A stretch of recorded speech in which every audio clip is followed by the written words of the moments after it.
Welcome back. You're still watching Politics Tonight, digging beyond the headlines. And now to our interview with the second guest of the day. I am now joined by the manager of the Comrade Society Music, COSOM, an advocacy group deploying music as a tool against fake news, Nelson Ekujumi, for discussion of fake news and the 2023 general election. Thank you very much for joining us, Mr. Ekujumi. Thank you very much for having me. Good evening. Good evening to you. All right. You and your like-minded friends set up a group to work against the preeminence of fake news in our country. Tell us, to what extent is fake news dangerous for our polity? Oh, thank you very much. Once again, the menace that fake news constitutes is not only to our society, it is to the whole of humanity. That area of human engagement has become a big business for agents of destabilization. And that is why today, the greatest danger to our democracy and our existence as human beings on planet Earth is the menace of fake news. And if this is not tackled frontally by all and sundry, one day we wake up and, the Third World War would have been ignited by these agents of evil who don't mean us anything. You look at our society today, with the way the fake news has come, why fake news has become rampant is because, they are buyers of fake news. Where there are no sellers, where there are no buyers, there will be no sellers because somebody sends an information out and some persons, without introspection, without looking at the merits and demerits of such an information, start sharing it. And before you know, that information, as satanic as it is, as negative as it is, goes viral. And if it is not countered on time, it becomes, the truth, just like Joseph Goebbels, the Nazi propagandist, said, tell a lie 1,000 times and it becomes the truth. You recollect some weeks back or months back, the vice president said when he became aggrieved, he went to Mr. President and told Mr. President that, look, some people are maligning my character. And Mr. President told him, that Mr. Vice President, don't bother yourself. The same people said, I'm going to take a second wife. And, some people went to the National Mosque and they were waiting for me to come and perform the second wife marriage ceremony. Even when nobody has heard from me, nobody has seen my family, make any preparations. So that is, the danger of fake news, in our society and the world at large. I recollect when the national coordinator of my organization went to the Commissioner of Police in Lagos. And, because the Commissioner of Police in Lagos bought, wholesale into the advocacy against fake news. And the man gave us, I'm talking of the federal president, Mr. Abiodun Alabi, the CP of Nigerian Police Lagos State Command, when he spoke to us, including the national coordinator of my group, Comrade Babatunde Ashafa, he said, look, we must together fight this war. That there was a time some person said, oh, there's kidnapping going on in Karachi, that is outward Lagos, to Oyo State. And he said they deployed men and materials there. And after thorough investigation, they discovered that nothing of such happened. He also gave another example. He said there was this case of fire burning in my 12. And he had to quickly call the two police divisions covering the my 12 market. That, come on, gentlemen, I have this information that there's fire break in your vicinity and that it is consuming and causing chaos. And he said the DPO, the senior police officers of the two police divisions, replied that there's nothing of such. That in order to convince their boss, because he was about to move down there with men, that the DPO even had to do a video, only for them, in the course of investigating the story, to recognize that that incident for which the security apparatus were tricked or a false alarm was placed happened about 4 or 5 years ago. He also talked about the Muhammadu Buhari estate around the Upa Fodas on the Badagry expressway, where it was reported on the social media that some Boko Haram and bandits are inhabiting the place. And the Commissioner of Police again said, based on that information on social media, they rushed down there, they combed the whole place for days, but they couldn't find a team inhabiting the place. So you can imagine the enormous energy and resources that have been devoted for information which found out at the end of the day to have been false. So it means tomorrow, if there's a genuine information, the security apparatus will be very reluctant as it is natural for anything. That is this another fake news or is this genuine? So those are part of the dangers that fake news portends. And looking at the 2023 general election, you can see the avalanche of fake news that has become the order of the day. Just a few days ago, we heard that the presidential candidate of the All Progressives Congress, there's this rumor that the man is going to take a second wife. And, you know, whether you like it or not, some people will take that information with total belief. But, you know, people who have, sane minds will, do an introspection and say, look, what is happening here? All right, we also recognize. While we analyze the merit and demerit of the internet and social media, yes, great inventions, but they are also subject to abuse. What can the government do to address the problem of abuse on the internet and social media? Oh, yes, thank you very much. The role the government can play in addressing the merit that the social media has come is for us, to upscale the security apparatus such that, these perpetrators of, evil acts can be quickly apprehended as they are, releasing their first cargo. Because whether we like it or not, people who have made this a thriving industry will continue in it. But we have to send a strong message that this society, the protection of life and property, the maintenance of law and order supersedes anything.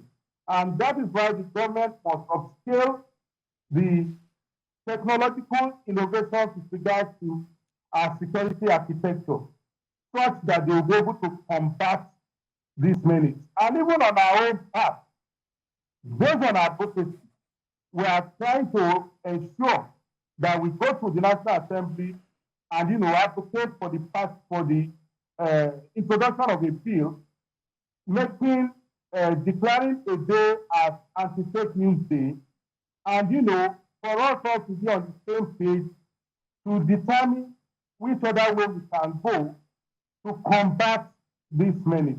That we are doing at the level of comrade society news. All right. Undoubtedly, the culture of fact-checking has not been embraced by a lot of young people in our country. I'd like to ask you, is this simply a case of lack of education or laziness on the part of young people? I think we can attribute it to so many factors. When you see, even, it is not only the young people, even some persons who are elderly are also guilty of this. And what we do majorly, we ask people that what is the difference between a human being and an animal? The human being is a creation of the Almighty with intellect.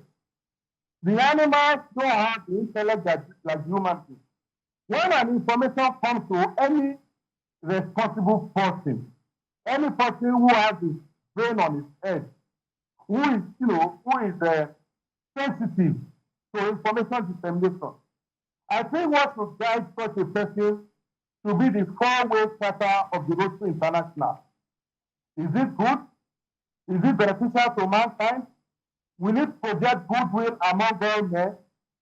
So these are the factors that one should ask. For example, let me give an example. I had a sister-in-law who sent a post to my wife some days ago. And when I saw that message, the question I had to call her because I was very angry. I had to call her and I had that this information you have passed Where did this originate from? He said, I don't know. Date, I don't know. Time, I don't know. Who produced it? I don't know. And I'm like, and you can send an information that even you yourself, you cannot authenticate. I said, I now have to educate her. Then what is the difference between you and the lower animalists and JPC? So it behoves on us as citizens to raise our consciousness through this our advocacy so that we ourselves will be fact checkers.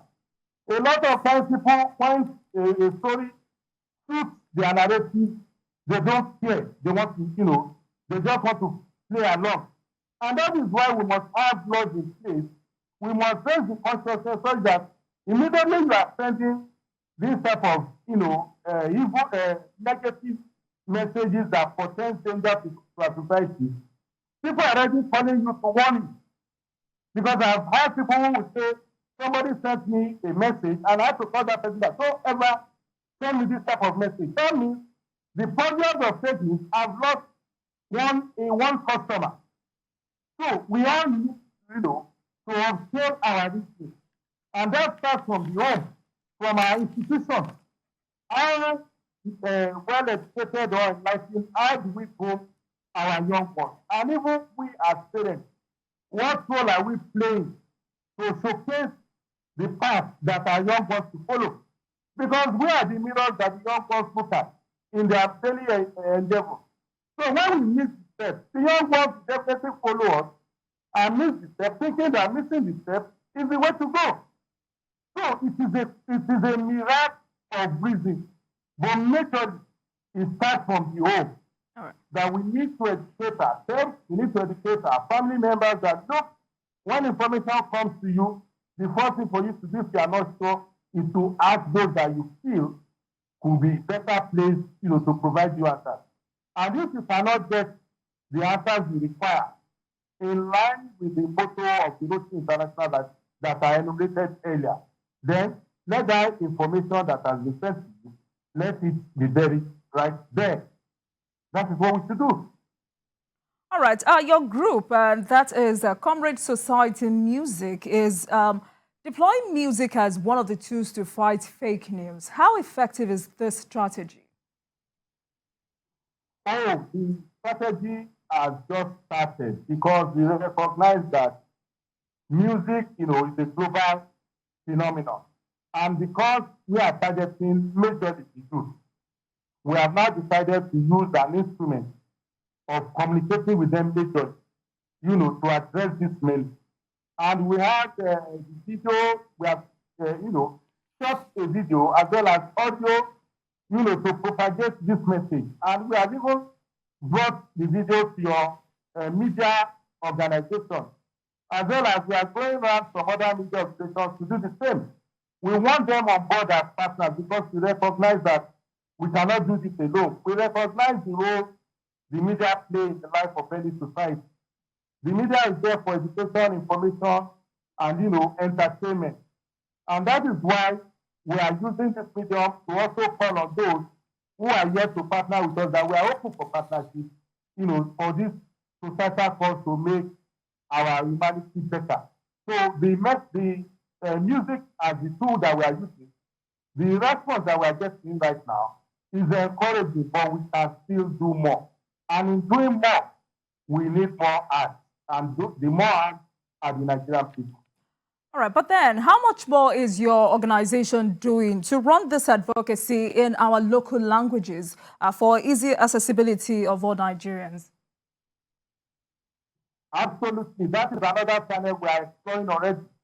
We are right now in the studio trying to translate it into our local languages, such that our mothers in the villages, because a lot of times, even our people in the rural areas call us and they are telling us, oh, I saw this information, is this true?